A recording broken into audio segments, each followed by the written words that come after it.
Avgust oyida tashkillashtirilgan multi-level Safar imtihonimizning natijasi kecha 15-sentyabr kuni e'lon qilindi va biz o'quvchilarimizdan ham ajoyib natijalar ko'rsatgan o'quvchilar bor va biz ularni hozir kirib tabriklaymiz va ularga o'z sertifikatlarini topshiramiz.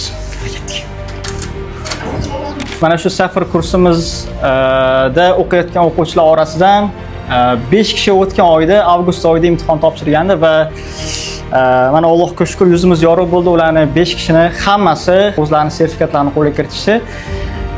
Biz hozir o'sha o'quvchilarga o'zlarining sertifikatlarini topshirmoqchimiz va hammani oldida tabriklashga qaror qildik. Hozir ularni bitta-bitta chaqiramiz. Normamatova Afsona 55 ballni qo'lga kiritdi. B2 sertifikati, tabriklaymiz. Ne'matov Farangiz B2 sertifikatini qo'lga kiritdi. Tabriklab qo'yamiz. Yana marta tavsiyalar. Baxtiyarov Og'abek B2 sertifikatini qo'lga kiritdi.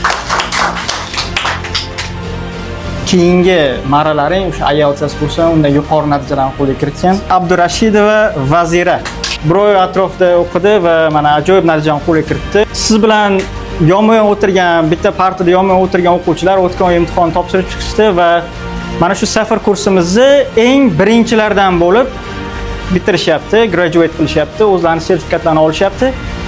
Endi bu o'quvchilarimiz to'xtab qolishmaydi.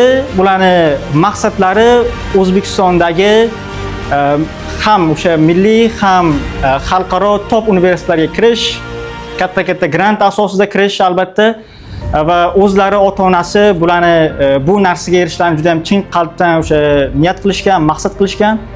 Ular eng birinchilardan bo'lib oralaringizdan bitirib chiqib ketishyapti va keyingi bir necha oylarda sizlardan ham bundan ham yuqori natijalarni kutib qolamiz.